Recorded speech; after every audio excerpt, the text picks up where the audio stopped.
warahmatullahi wabarakatuh. Salam sejahtera buat teman-teman pejuang NIP P3K 2021.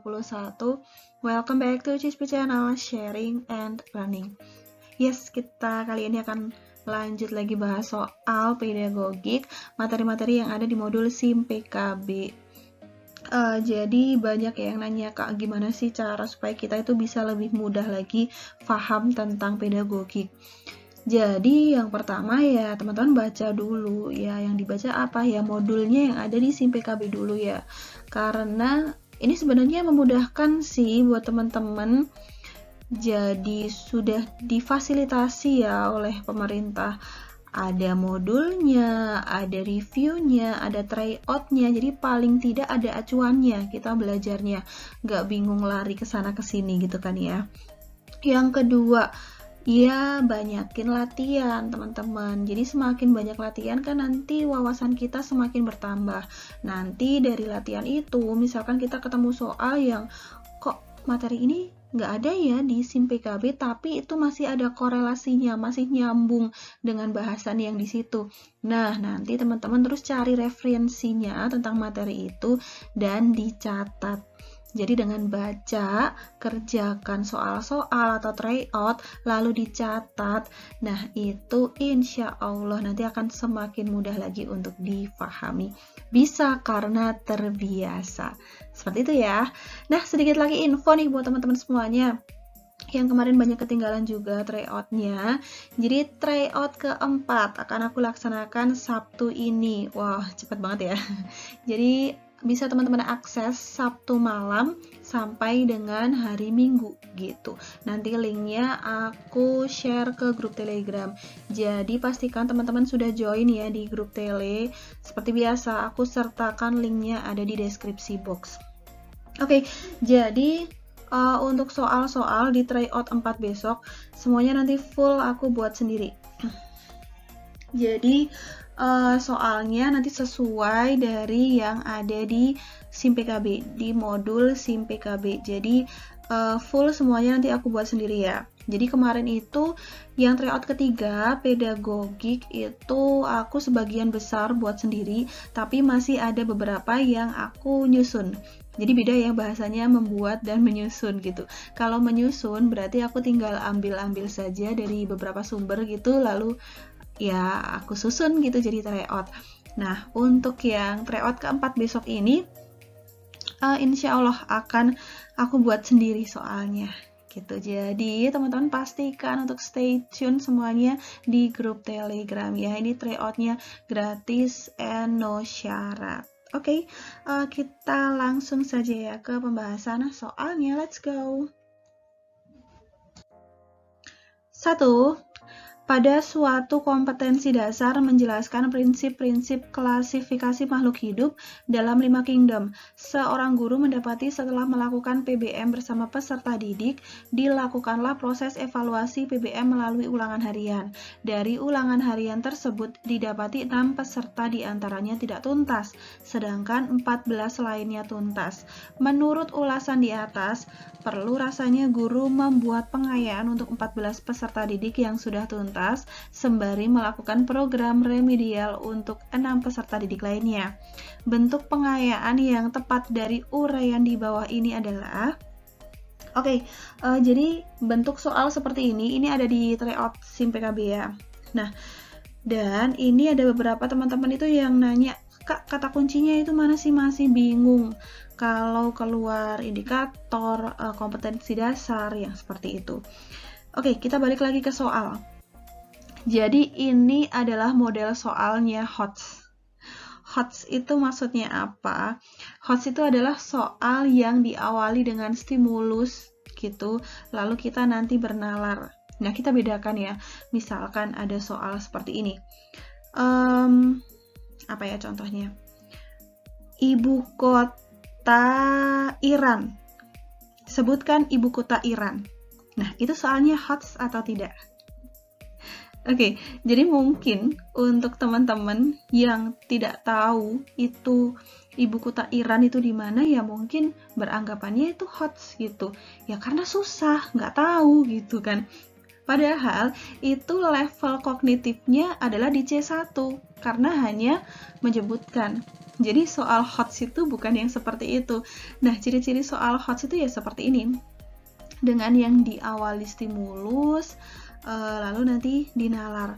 Nah, dan satu lagi sebenarnya stimulus di sini itu bisa dibilang penting nggak penting ya teman-teman, karena sebenarnya yang dimau soal itu apa. Jadi kan kompetensi dasarnya intinya di sini menjelaskan. Lalu yang dimau soal itu kan bentuk pengayaannya apa. Jadi kan tinggal kita lihat penjelasan itu masuk C berapa, lalu pengayaannya ya sesuai dengan opsi itu yang mana. Ya sebenarnya ini tuh ya nggak harus kita baca juga kan gitu. Ya itu adalah soal HOTS ya. Jadi benar-benar teman-teman nanti triknya ketika tes, karena memang soal-soal di nanti pastinya P3K kemungkinan untuk pedagogik ya soalnya bakalan panjang kayak gitu. Ya, kita langsung ya ke pembahasannya. Oke, balik lagi. Jadi pengayaan, indikator pengayaan artinya dia itu kan harus di atas dari ini tadi. Kuncinya adalah menjelaskan. Oke, menjelaskan itu di teman-teman kira-kira itu masuknya di C berapa. Jadi teman-teman nanti kan ada, pernah ya aku keluarin itu tabel taksonomi Bloom ya, C1 sampai C6. Oke, lalu kemarin tuh ada yang nanya, Kak, apakah kita harus hafalin semua KKO-nya? Itu banyak banget. Sebenarnya nggak harus dihafalin sih. Yang penting itu kita paham saja C1-nya apa, C2-nya itu apa, C3-nya intinya apa, sampai C6 itu maksudnya apa. Nah, dari situ kita nanti bisa mengira-ira, oh KKO ini tuh maksudnya ke C1. Oh KKO ini karena harus dianalisis dulu, harus dipecah-pecah dulu materinya, oh berarti masuk ke C4 nih. Nah, seperti itu ya. Oke, jadi kita lihat di sini kata kuncinya mengidentifikasi. Itu adalah C1 ya. Jadi udah tidak mungkin ini masuk ke pengayaan. Lalu mendefinisikan itu juga masih level bawah ya, C1 juga itu tidak mungkin juga masuk ke pengayaan dari KD tersebut. Membedakan, nah ini membedakan itu masuk ke level HOTS ya, dia masuk ke C4 kalau tidak salah. Iya benar, C4 ini membedakan. Lalu yang D menyebutkan itu juga levelnya masih LOTS ya, dia ada di C1. Oke, jadi ini yang paling tepat untuk soal nomor 1 adalah yang C. Membedakan masing-masing prinsip klasifikasi makhluk hidup ya. Jadi karena ini kata kuncinya adalah pengayaan, indikatornya harus di atas dari KD yang tersebutkan di soal, seperti itu. Kita lanjut ya ke soal kedua. Berikut ini adalah indikator yang sesuai untuk kompetensi dasar menjelaskan sistem persamaan linear dua variabel dan penyelesaiannya yang dihubungkan dengan masalah kontekstual kecuali. Oke, jadi kecuali ya, berarti yang bukan, yang tidak sesuai. Kita garis bawahi dulu kecuali dan menjelaskan. Oke, menjelaskan itu kan masuk ke LOTS ya, C1. Kita lihat untuk opsi A. Peserta didik mampu menganalisis keterkaitan metode eliminasi dan metode substitusi untuk menyelesaikan sistem persamaan linear dua variabel. Ya, ini menganalisis ya. Ini sering banget sih keluar soal KD-nya, KKO-nya itu menganalisis gitu. Jadi pasti hafal, menganalisis itu C4. Oke. Lalu B, peserta didik mampu menunjukkan. metode substitusi untuk menyelesaikan sistem persamaan linear dua variabel. Yang C, peserta didik mampu menulis masalah kontekstual terkait sistem persamaan dua variabel. D, peserta didik mampu menggambar grafik persamaan linear dua variabel. Jadi di sini menunjukkan ya, kita kita bisa kira-kira aja menunjukkan, oh hanya menunjukkan nih, nunjukin doang, metodenya seperti apa gitu. Nah ini masuknya ke C1 ya. Lalu menulis, ya ditulis aja, bukan yang maksudnya meringkas. Kalau meringkas kan kita masih harus berpikir ulang nih dari cerita terus kita ringkas. Beda ya antara menulis dan juga meringkas gitu misalkan. Atau membuat karangan gitu, sama-sama menulis kan, tapi kalau membuat karangan kan berarti kita mengkreasi, berimajinasi, membuat suatu kreativitas. Nah itu kan beda lagi. Kalau hanya menulis itu masih masuknya ke lots gitu. Yang D, menggambar. Ya, menggambar itu juga masih masuknya ke lots juga. Jadi jawabannya nomor 2 adalah yang A gitu. Menganalisis tidak sesuai ya dengan KD-nya di sini menjelaskan. Menganalisis itu lebih tinggi tingkatannya daripada menjelaskan. Oke, next kita ke soal nomor 3. Rekomendasi yang paling tepat untuk menganalisis keterkaitan KI 3 memahami pengetahuan faktual, konsep, dan prosedural berdasarkan rasa ingin tahunya tentang ilmu pengetahuan, teknologi, seni, dan budaya yang terkait fenomena dan kejadian tampak mata. Dengan KD menganalisis hubungan antara data dengan cara penyajian. Tabel, diagram garis, diagram batang, dan diagram lingkaran adalah A. Keterampilan yang perlu dikembangkan sesuai rumusan KD adalah keterampilan konkret. B. Sikap yang dapat dikembangkan dalam kegiatan yang dilakukan mengacu pada rumusan KD adalah sikap spiritual. C. Tingkat dimensi proses kognitif pada KD adalah menganalisis, sehingga dimensi pengetahuan yang sesuai adalah pengetahuan metakognitif. D. Tingkat dimensi proses kognitif pada KD adalah menganalisis, sehingga dimensi pengetahuan yang sesuai adalah pengetahuan konseptual. Oke, jadi ini maksudnya soal kok rekomendasi gitu. Jadi intinya yang sesuai dengan soal tersebut nanti apa gitu KD-nya. Nah, di sini kan kata kuncinya KI 3. KI 3 itu kan artinya pengetahuan atau kognitif ya. Jadi untuk yang A itu kan keterampilan di sini. KI 4. Jadi kita bisa eliminasi opsi A. Lalu yang B juga sikap spiritual itu KI 1. Kita juga bisa eliminasi opsi B gitu. Nah, lalu kata kunci selanjutnya di sini adalah menganalisis. Dia ada di C4 ya, analisis. Tinggal menyisakan opsi C dan juga D. Di sini perbedaannya adalah metakognitif dan juga konseptual. Sama-sama di sini menganalisis juga ya. Nah, metakognitif dan juga konseptual. Jadi kan ada ini, selain C1 sampai C6 KKO, ada juga dimensi pengetahuan, mulai dari faktual, lalu konseptual, prosedural, dan juga metakognitif itu juga masuk ke masing-masing ke C1, C2, C3, seperti itu, masuk ke taksonomi Bloom juga.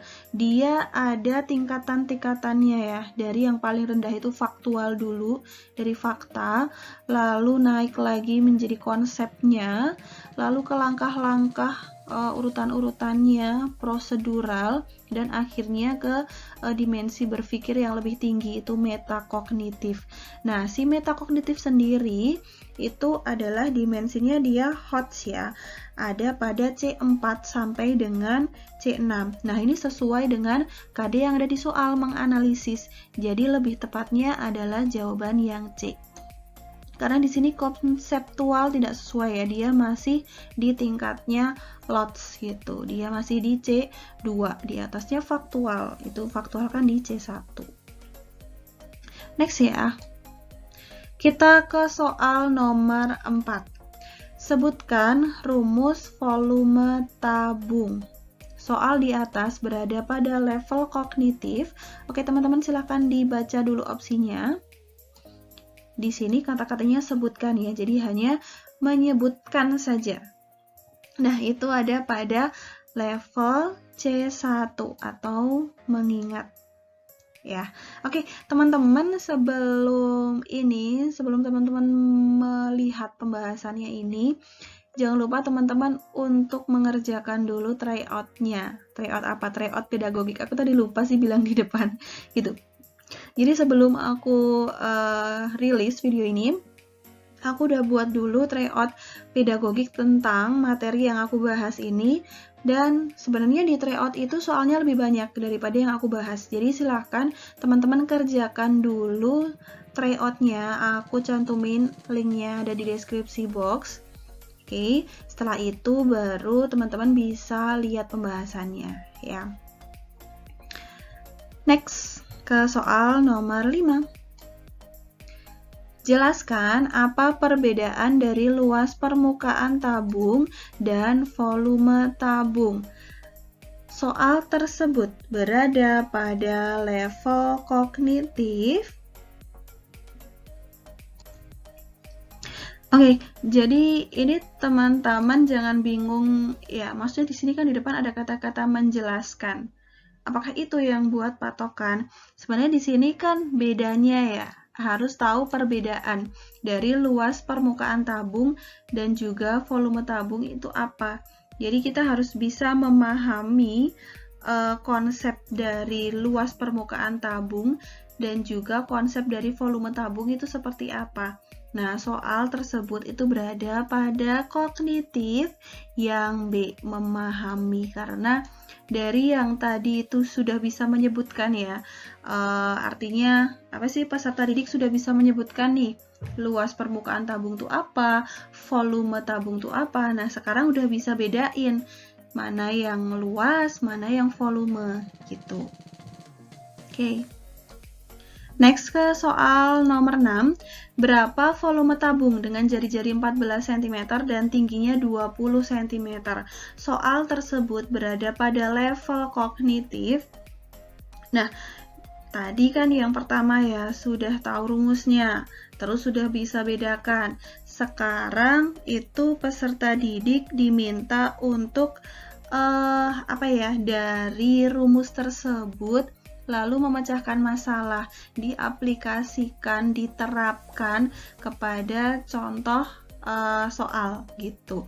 Jadi soal tersebut berada pada level C3, mengaplikasikan ya, langsung rumus yang sudah diketahui tadi, yang sudah bisa membedakan tadi, lalu diterapkan ke dalam contoh soal.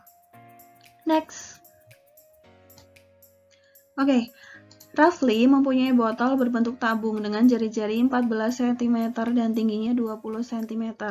Rafli ingin mengisi penuh botol tersebut dengan bensin. Jika harga bensin di SPBU Pertamina itu 9.500 per liter, berapa uang yang harus disediakan oleh Rafli? Nah, soal di atas berada pada level apa? Level kognitif yang mana? Gitu. Oke. Jadi tadi urut-urutannya ya, sudah tahu, bisa sebutkan rumusnya, sudah bisa bedakan, sudah mampu menerapkan dalam rumus gitu, sudah bisa cari volumenya. Nah, next soal ini juga kita terapkan juga, karena kan ada ini ya, botol berbentuk tabung, ada jari-jari dan tinggi. Berarti kan harus dicari dulu volumenya nih, supaya tahu dia nanti mau isinya berapa liter gitu kan ya. Nah, tapi belum selesai sampai di situ. Di sini ada lagi nih harganya sekian. Oke, jadi bukan hanya selesai di penerapan atau aplikasi, tapi nanti peserta didik harus menganalisis lebih jauh lagi. Jadi kerjanya otak itu ambil informasi dalam satu langkah dan menerapkan informasi itu untuk memecahkan permasalahannya. Nah, tapi permasalahan tersebut belum selesai ya, dibutuhkan lagi informasi lain nih. Nah, ini kan ada informasi lain yang berbeda untuk membantu memecahkan masalah. Kayak gitu. Jadi ini masuk ke level C4, menganalisis, dipecah-pecahkan lagi, dianalisis lebih dalam. Semoga bisa dipahami ya. Next, pada sebuah kelas ketika dalam proses pembelajaran, salah seorang peserta didik melakukan suatu kegiatan berulang dalam usaha memahami materi pembelajaran yang diberikan gurunya. Di lain hal, peserta didik tersebut juga memberikan pemikiran dan pendapatnya perihal materi pelajaran yang disampaikan oleh gurunya tersebut. Berdasarkan ilustrasi perihal peserta didik di atas, teori yang cocok adalah teori yang cocok. Jadi ini kata kuncinya adalah kegiatan berulang, ya, supaya dia bisa memahami materi, gitu. Lalu peserta didik juga memberikan pemikiran dan pemahamannya. Nah, kata kunci yang ini ya, teman-teman kalau udah baca di sini aja nih, sebelah sini sebenarnya udah ketahuan. Kegiatan berulang. Supaya peserta didik tersebut paham dengan apa yang dipelajarinya. Jadi intinya kan hasil ya, ada pada hasil, bukan pada proses pembelajaran. Jadi kegiatannya diulang-ulang nih, supaya terbentuklah tingkah laku yang diharapkan. Seperti itu. Nah, ini adalah ciri-ciri dari teori belajar apa? Ya, tepat sekali, teori belajar behavioristik. Tadi ya, kata kuncinya belajar dari kegiatan berulang sehingga membentuk sikap dan pemahaman. Oke, next. 9. Peserta didik sedang menyampaikan hasil diskusinya di depan kelas. Setelah banyak terjadi perdebatan dengan kelompok lain, guru menengahi proses diskusi tersebut dan memberikan kesimpulan perihal paparan materi sebenarnya, sehingga hasil dari penyimpulan tersebut membuat peserta didik yang tidak paham menjadi lebih paham. Teori belajar yang mendukung ilustrasi tersebut adalah kita perhatikan opsinya. Apakah A. Konstruktivisme, B. Behaviorisme, C. Kognitivisme, ataukah D. Humanisme? Jadi di sini kan peserta didiknya itu menyampaikan hasil diskusi ya, dan terjadi perdebatan. Perdebatan di sini kan artinya banyak ilmu baru, banyak masukan baru dari kelompok-kelompok yang lain gitu kan. Nah, dari situ terus guru itu memberikan kesimpulan, membuat peserta didik yang tadinya tidak paham itu menjadi lebih paham. Gitu. Jadi dari banyaknya masukan ilmu itu membuat peserta didiknya lebih paham. Nah, teori yang sesuai adalah yang mana kira-kira? Iya, teori kognitivisme, tepat sekali. Kita bahas dulu ya satu-satu dari yang A. Konstruktivisme, itu jelas sekali ya, peserta didiknya itu aktif. Dari proses itu adalah yang lebih penting. Pengetahuan itu terbentuk dari membangun pengalaman itu sendiri. Lalu yang B, behaviorisme. Barusan sudah kita bahas ya, behaviorisme. Pengetahuan itu dibentuk dari kegiatan yang berulang. Ini kebalikannya dari konstruktivisme ya. Pada behaviorisme ini peserta didiknya yang lebih pasif dan gurunya yang lebih aktif. Jadi yang penting di sini adalah perubahan tingkah laku, bukan dari prosesnya. Nanti di sini ada stimulus, ada respon, ada juga reinforcement, hukuman, dan juga reward. Kognitivisme itu adalah pengetahuan baru dari banyaknya masukan ilmu yang baru. Gitu. Lalu yang D, humanisme, itu adalah pengetahuan dari proses kita mengenal lingkungan atau memanusiakan manusia itu sendiri. Nah, kalau memang humanisme itu kan ini ya dia bisa masuk ke teori manapun gitu. Yang penting adalah ya memanusiakan manusia itu kembali tadi gitu. Oke, jadi jawaban nomor 9 adalah yang C, kognitivisme. Oke, quotes of the day. The difference between a successful person and others is not a lack of strength, not a lack of knowledge, but rather a lack of will. Vince Lombardi. Jadi perbedaan antara orang yang sukses dan orang lain itu bukan kurangnya kekuatan, bukan juga kurangnya pengetahuan, melainkan kurangnya keinginan. Ya, if there's a will, there's a way. Kalau ada keinginan itu pasti ada jalan. Oke, sekian dulu ya pembahasan dari GSP Channel kali ini. Semoga bermanfaat ya teman-teman. Mohon maaf jika ada salah-salah kata. Sampai jumpa di video selanjutnya. See you. Wassalamualaikum warahmatullahi wabarakatuh.